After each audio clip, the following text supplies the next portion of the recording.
All right, well, good morning, I think. Yeah, good morning. Good morning, everybody. This is Dr. Fresh Hour, Tanner, with the Fresh Start Initiative. And I have another video log for you today about protein intake. So before I get into that, I just wanted to say the donation button always works. So if you're on the fence about signing up for a program or something like that, you're more than welcome to donate, and everything goes to improving recording quality and continuing to do what I love to do.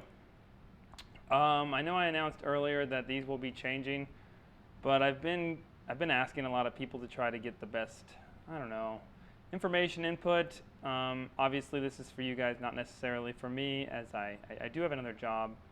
So this is more just like something on the side to continue to do this and help as many people as I can. So I know I will be doing an hourly rate soon, maybe like an a la carte, so to speak. But anyway, let's get into today's topic of protein intake and maybe a little bit about how that might change. So, obviously, few nutrients are as important as protein, and not getting enough will affect your health and body composition. We all pretty much know that, right? So, regarding how much protein you have every day, that can vary. Most official nutritional organizations, probably all need to be fired. I'm just kidding. A fairly modest protein intake. Obviously, the one macronutrient besides a few fats that you need to technically live, let's have a modest amount of it. We don't want to have too much. So 0.36 of protein per pound of body weight. So let's see. All right. So 0.36 per pound. So let's say we weigh 200 pounds times 0.36, 72 grams of protein a day.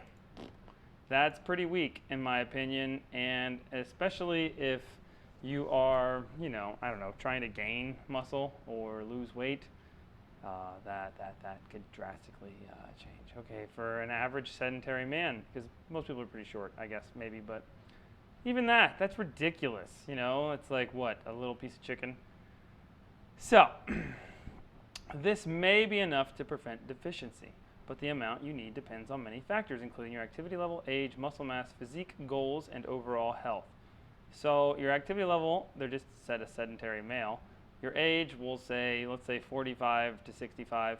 Muscle mass, most people have borderline 0, or they used to have a lot, which means their muscle bellies and everything like that, and the muscle memory's there, but we're going to have to actually use those muscles and increase protein intake and water to fill them back up.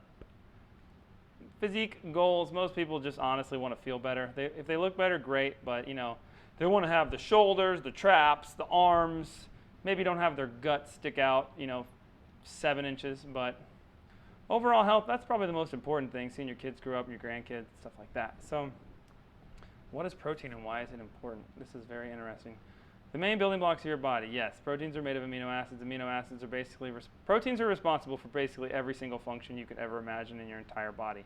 They let things into the cell, out of the cell. They escort things to the cell and out of the cell, unless you're dealing with certain things like hormones, steroids, stuff like that. Sometimes those kind of just go straight in because we have that little phospholipid bilayer.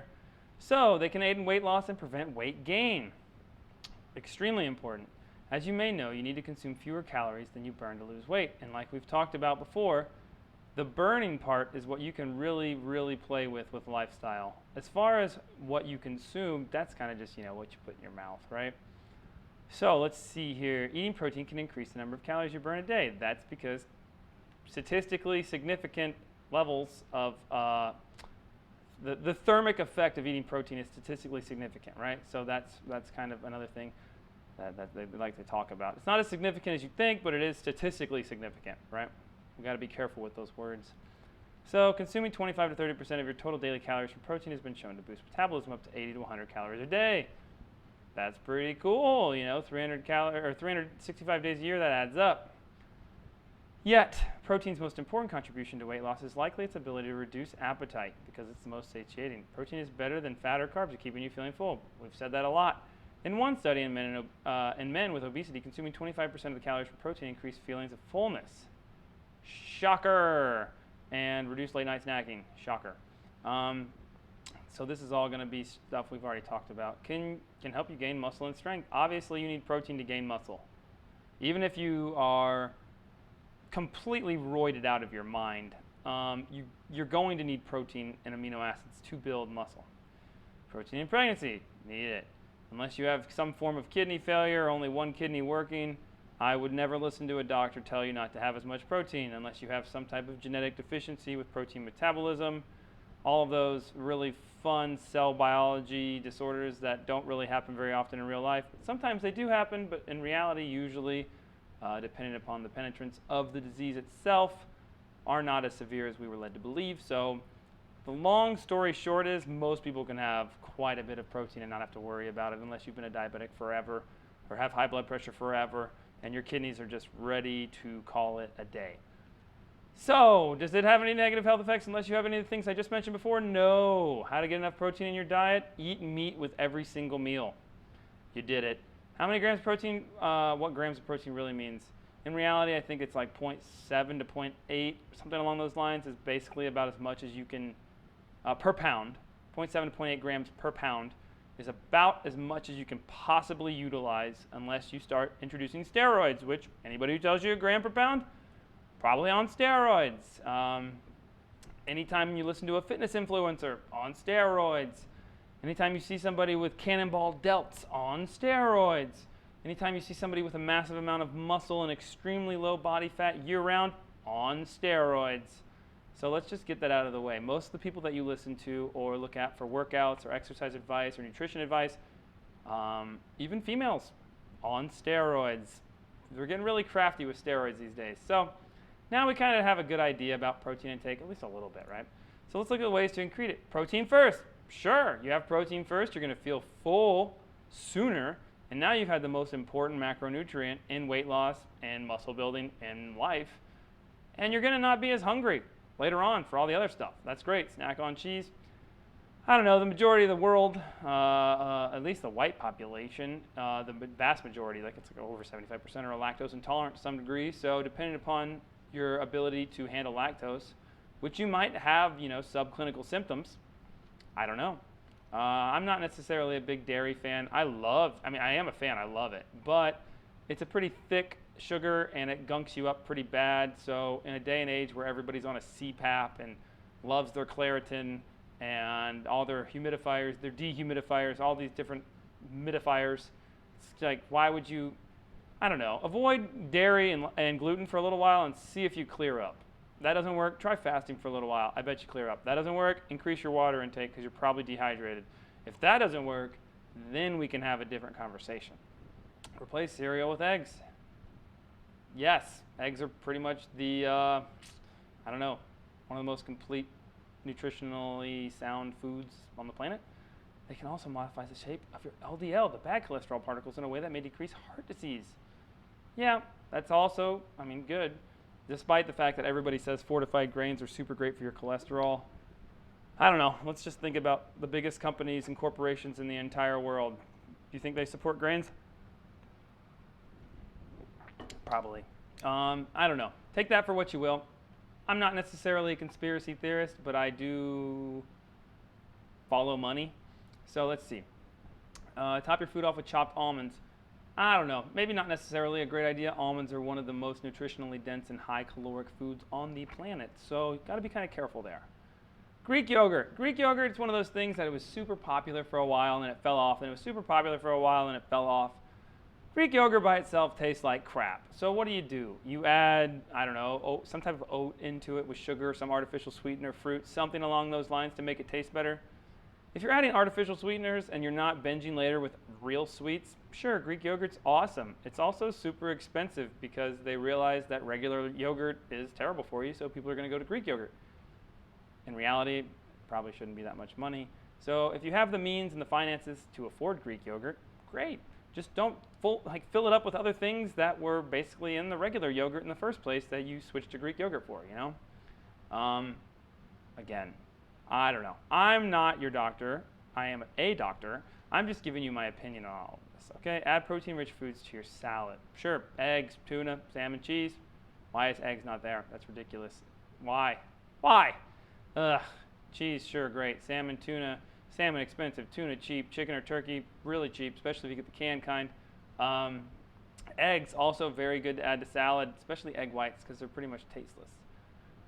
Protein shake for breakfast, I would say just have a protein shake. I'm not necessarily the biggest fan of breakfast. I'm a pretty big fan of extending fasts, and I think it promotes some form of intuition with how your body feels, how hungry you are. It increases hormone sensitivities.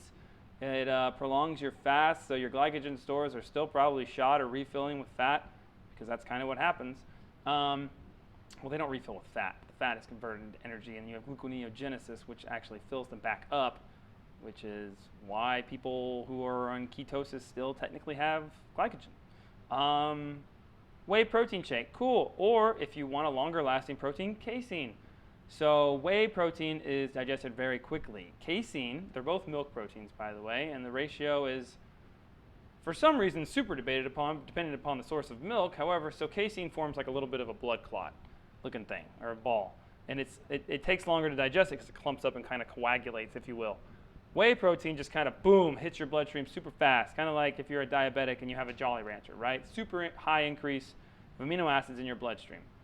And there's this huge thing where people are like, I want longer digesting protein.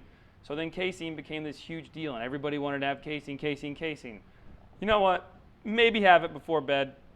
At the end of the day, whenever you're looking for the 80-20 rule, 20% of the effort for 80% of the results, just increase your protein intake. Doesn't really matter where it comes from. Animal protein, more efficient than plant protein, way more efficient. So for all you vegans and veggies out there, your protein is still better than no protein. However, it is statistically and scientifically proven to be less anabolic than animal protein. That's a fact. So for everyone trying to argue the fact that plant proteins, collagen proteins, any source of vegan protein whatsoever, it's not as efficient. Maybe you just have more of it. I don't know. But all I'm trying to say by this, animal protein is better. So you know what? If you like your vegan diet, for whatever reason, if your gut likes or vegan or veg or pisc or whatever type of tarian you want to be, that's fine. All I'm trying to tell you is whey and casein more efficient than and more anabolic than any other source of protein. That's just a fact. And also, casein, a little bit longer digesting, but at the end of the day, doesn't really matter all that much. It might make you fuller, make you feel full for a little longer, but they tell you to have it before bed anyway. So you're not necessarily gonna be hungry while you're sleeping. Anyway, little tangent there. I love marketing. I think marketing's super great, and the supplement companies have just fooled people for so long. Oh, jeepers. That was karma right there. I shouldn't have made fun of supplement companies. Just got coffee in the eye. Okay, high protein food with every meal. Yeah, I basically say have protein with every single meal. That's just, that's kind of a habit you should get into. You shouldn't eat unless some form of protein is going to go into your body, right? Choose leaner, slightly larger cuts of meat. That's great, but fat is the second most satiating macronutrient. So, I mean, I don't know. Having animal fat, not necessarily a bad deal. You have all these people that hate vegetable oils too. It's like everybody wants to be against everything just to make videos and get attention. And it's really annoying. And it's kind of stupid. If you have vegetable oils and they upset your stomach, canola, olive, peanut, safflower. If those things upset your stomach, don't have them. Use butter, But most people don't necessarily have a negative reaction to any oil or fat. And it's just they're paying extra money for olive oil, despite how inefficient it is to make olive oil, or almond milk, like super inefficient, terrible. But those are the kind of people that want to talk to you about being environmentally friendly, which is ironic. So anyway, it's Friday. I'm allowed to be a little passive aggressive. Okay, just bear with me here. Pair peanut butter with fruit. Be careful. Peanut butter. A jar of peanut, like a big jar of Jif, is like 6,000 calories or something like that. So peanut butter is super dense, super delicious, but super dense. And the more organic you go, the worse it tastes, in my opinion. So if I'm going to have peanut butter, it's going to be extra crunchy Jif, because the regular stuff just doesn't really taste the same and do it for me. And I'm okay with that. Peanut butter to me is a snack. Fruit, sure, super low calories, especially if you have the fruit with fiber. Really hard to be fat off fruit. If you're already fat and sedentary and all you eat is tons of fruit because you think it's super healthy for you, really shooting yourself in the foot there, But if you had to choose between fruit and potato chips, there's like, what, 70 or 80 calories in an apple or something like that with tons of fiber. I'd go with an apple, you know. And don't juice your fruits. That's ridiculous. And juicing all these, everyone wants to juice. You're just removing fiber. And the pulp, the fiber, you're pre-digesting it, spiking your blood sugar faster. All right, eat lean jerky. I love beef jerky so much. I don't even want to say anything bad about this. Sure, grass-fed. Let's just pay more for it. Did I see the beef eat grass only? Did I see it? Did I not see any of the antibiotics in it? No, I didn't. Is anybody really going to test that? Maybe. Are they third party? Are they paid for by the actual meat industries, which are, you know, billion-dollar company? Yeah, I don't know. I wouldn't necessarily get caught up in the grass-fed, free-range, cage-free, my stuff's more organic than yours. At the end of the day, just trying to eat real food. Anything that was a plant or an animal, anything that's green or used to have a face on it, you're going to be all right, you know? The more people want to have like an organic off, it's like a measuring contest of whose member is bigger than the others when they talk about how vegan or how veg or how organic they are. It's obnoxious. No one cares. No one cares. No one cares. If you feel good about it, just say, hey, you know what? I have some awesome grass-fed beef. You know what? Great, Susan. However, some people can't afford that. So by everybody talking about how grass-fed and organic and free-range everything is, or, you know, articles like Healthline talking about it endlessly, you turn so many people away. When in reality, you should just be like beef, chicken, tuna, eggs. And then once those people try them, maybe they're financially in a position where they can look at something and say, okay, you get what you pay for in most forms of life. This is probably better. Great. Let's stop deterring people from eating actual food. You know, $1 pound of ground beef versus 5 pounds. Sure, the 5 pounds probably great. Maybe some shaman blessed it. I have no idea. But at the end of the day, it's better than potato chips. So let's see here. Potato chips are so great. Cottage cheese. I wish I loved it. Cottage cheese is so great. It's really good for you. I'm just going to leave it at that. If you like it, eat it. It's super nice. It's really good food for you. Edamame. Everybody likes that. Canned fish. Cool. I don't know. I didn't really grow up on canned fish too much. Eat tons of tuna, but other than that, I don't know. I take my omega-3s though, right? Take-home message, I'm sure it's super important. So, 10 science-backed reasons to eat more protein. Yes, we talked about that and that. We talked about that and that. We didn't really talk about that, but I think, oh, here we go. An ongoing myth perpetuates that the idea that protein, mainly animal protein, is bad for your bones. Oh, wait, I don't know that myth. Excuse me. That's a dumb myth. That's not on Mythbusters. I don't know who says that myth. I'm trying to think of some type of comical analogy or, I don't know, parable for you guys about that, but that's a dumb myth. There's a lot more important myths. Most long-term studies indicate that protein, including animal protein, has major benefits to bone health. Yeah, I can't stay there or I'm going to start saying bad things. Reduces cravings and desire for late-night snacking. We talked about that. Boosts metabolism, increases fat burning. We did talk about that. Well, kind of. Most people who are trying to lose weight decrease all macronutrients and they starve themselves. They lose a ton of weight. Then they get off the program. They have no guidance. They didn't learn anything. So as soon as they get off that diet, they just gain it all back again. And they're like, I don't know what to do. Is it my thyroid? No. You just wasted a bunch of money on somebody who starved you and didn't teach you anything. I know I sound a little upset about it, but it's super frustrating to see all these people that I actually care about. I took a Hippocratic oath, and I actually care about people. Most of the doctors you see today have no idea how to actually make you healthy. They can save your life, but they can't help you live. And that's super frustrating. So sometimes it seeps out of me in the form of a rant, and that's why. Okay. Much higher thermic effect. I told you, this is overplayed by a lot of people. In reality, it's statistically significant enough for us to talk about, but it's not necessarily that big of a freaking deal. All right, good. Lowers blood pressure. Should we talk about that? Interesting. Make sure you avoid your salt. We don't want that sodium. We don't want that red meat or that sodium. Don't do it. Don't do it. So stupid. How about you eat meat and not have as much carbs, lose weight, and your blood pressure will go down more specifically, it will go down as long as you work on you, decreasing stress, reading, meditating, praying, depending upon where you fall on the religious spectrum. I don't know what you want to do, work out, anything that you do to take time for yourself is going to reduce stress and lower your blood pressure. When you have meat, it's all there. You lose weight. When you lose weight, your blood pressure will go down. If you're a pretty lean person and your blood pressure's up, it's stress. That's why the vast majority of all forms of hypertension are idiopathic or essential, which means we have no idea because we don't really take stress very seriously. And I'm sure some psychiatrists and psychologists and therapists are going to be rolling over in their grave and rolling over in real life. I don't know. They might take it seriously, but most people don't. It was stigmatized for, I don't know, forever until the last 10 or 15 years. And just whenever I was going through medical school, we wanted to talk about feelings and nurse patients and all this stuff, when in reality, when you get into the clinical setting, nobody does that in the first place at all. Nobody cares. I took my CS exam. I took all these clinical tests. I'm supposed to nurse and have a patient-centered interview, but in reality, doctors really don't care how you feel. If you're mad enough to find another doctor, they might care, but patient-centered medicine is a little bit of a joke.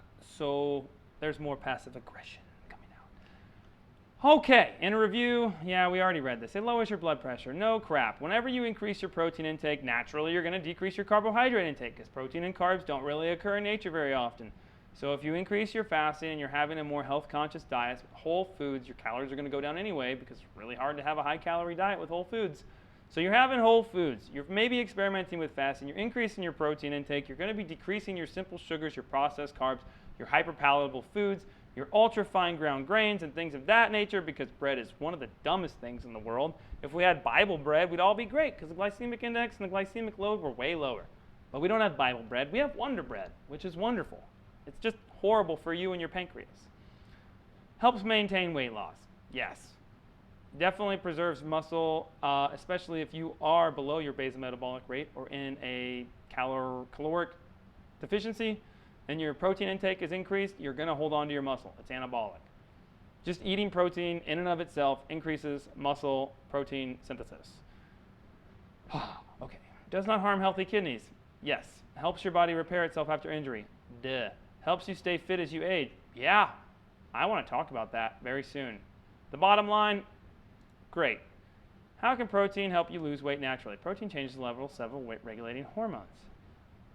You guys are really going to talk about this? I haven't read this. I haven't read any of these, by the way. We're just kind of going through this. Like, we're rolling with the punches because I figured it'd be kind of fun. Yep, that's really great. Thank you, CCKs. Yeah, okay. I don't really think you need to get hung up on the GLP-1 or the CCK.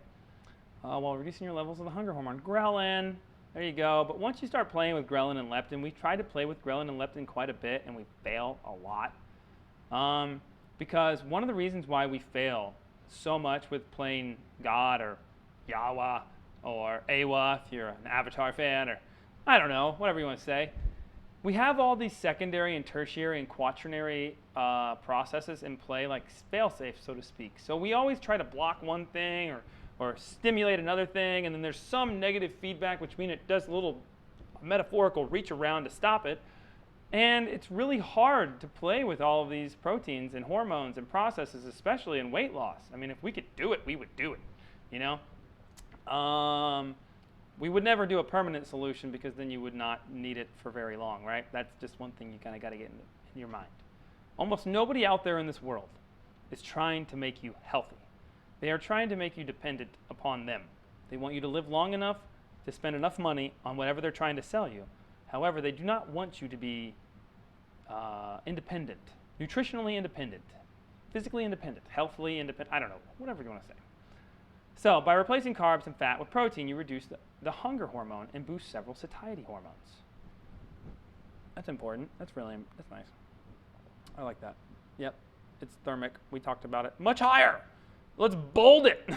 Shoot. Bolded that. Okay, protein makes you burn more calories and increases the calories out. That's true. It's one way to increase the calories out. Increasing your sensitivity to insulin and cortisol will increase the calories out. Increasing your muscle mass increases the calories out. Fasting increases the calories out. Sauna increases the calories out. Sauna upregulates your HSPs, your heat shock proteins, which are the chaperone proteins that are primarily active during times of stress.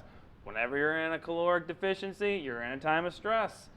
So you're, never mind. I don't know how much I need to go into all that. I feel like I'm just talking to talk now. Okay, so protein reduces appetite and makes you eat fewer calories. We already talked about that. Protein cuts cravings and reduces desire for later second. How did you make 2 points that are kind of the same? Great.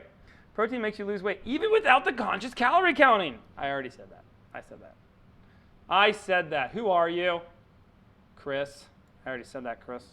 Chris with a K. You freaking special man. All right, how much protein is optimal? We already talked about that. 0.7 to 0.8 grams.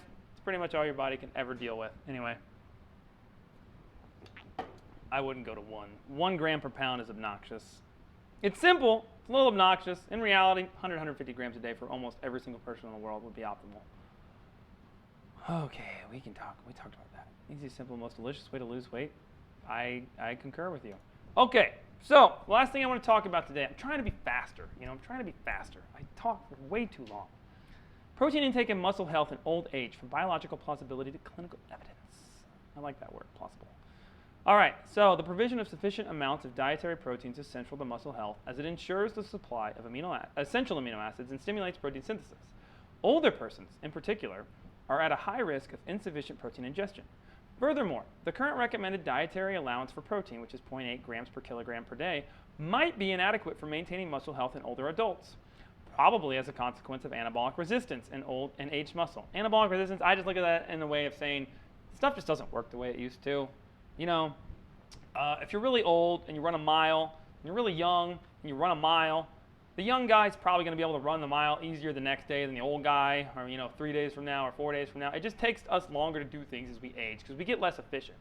So the fact that we get less efficient, like literally everything, our skin gets less efficient, our collagen gets less efficient. We start having this. We got to get facelifts, and then deny them later because for some reason we're so insecure we can't tell people that we just wanted to look a little bit better and have a facelift.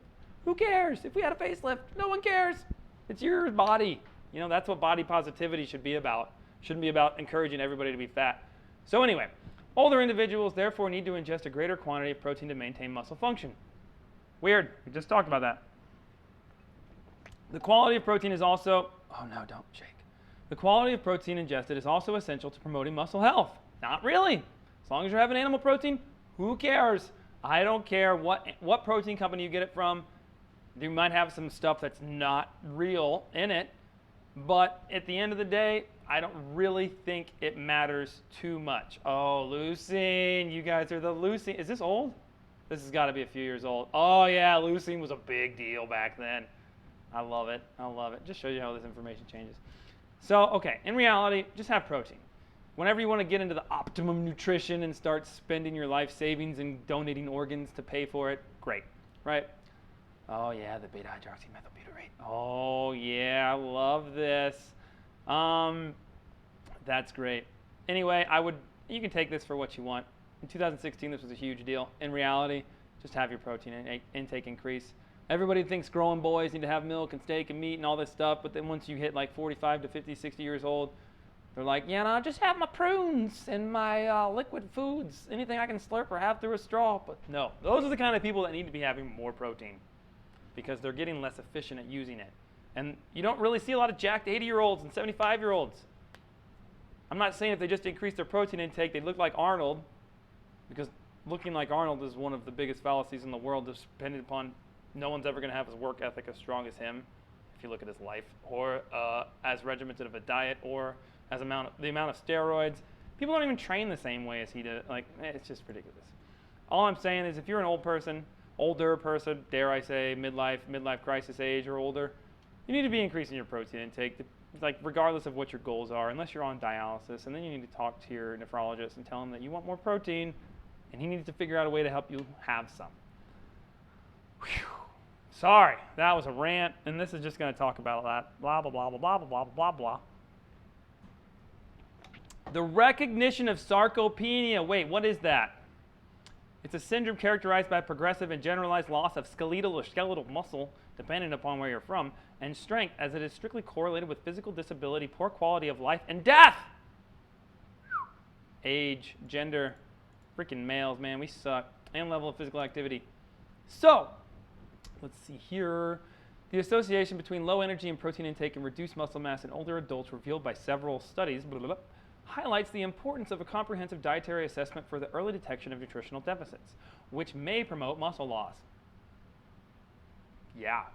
So, the suboptimal consumption of protein is often the case for older individuals. We just said that. When nutritional supplements are suggested as a strategy to improve muscle health, providing protein containing a variety of amino acids, like a complete source of protein like eggs, may be preferred over the ingestion of a single amino acid, such as leucine, the mother of God, or let alone HMB, which was like, I don't know, that was like 10, 15 years ago. HMB is pretty sweet. You guys want to look up HMB? That's a cool supplement. It became expensive again because people looked up old articles and stuff. I've taken HMB. That stuff's awesome. I actually did notice a difference in it, but it doesn't necessarily mean that you will. I noticed a difference in my recovery, my strength, and I looked a little bit prettier. So given the, heterogeneity of the older population, it is likely that as opposed to the standardized nutritional regimens, which are terrible because the food pyramid needs to be shot, thrown off a cliff, Sparta'd off a ledge, whatever you think, the greatest health benefits may be achieved through the provision of personalized dietary recommendations. Weird! We should have personalized dietary recommendations depending upon us and our lifestyle and what we do and what we look like and how tall or short we are, how fat or skinny we are. This is so crazy. 2016, they said this. Finally, in older persons engaged in physical activity, nutritional interventions should be structured to take advantage of the anabolic window. Ooh, that's kind of been debunked. It just shows you, just a few years, the anabolic window is not really a thing.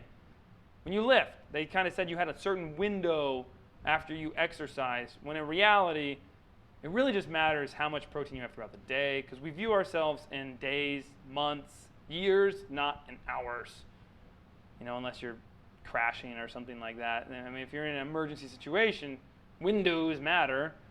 There's a few surgeries where windows matter, but anatomic windows. But there's no such thing as an anabolic window. It's bull crap. And if you still have a personal trainer that talks about it, they're full of crap. So, this was, I tried to be faster with this rant. I am Dr. Fresh Hour with the Fresh Start Initiative, and I actually want to help you. So I apologize if today's video was a little bit off the cuff, maybe even borderline offensive or passive aggressive. I hope it wasn't condescending in any way, shape, or form, because I actually do care about everybody. And I help as many people as I possibly can every single day, and I will until the day I die. So, I love you guys. Dr. Fresh Hour here with the Fresh Start Initiative. If you're on the fence about signing up, go to my website, startfreshmd.com. Scroll to the bottom, fill this out, email me or call me, and we will set up a consult, and we'll figure out a way to get you better. If you can't afford it, we'll figure it out. So, hope you guys have a great day. Hope you have a great weekend. Happy Easter. See you guys next time.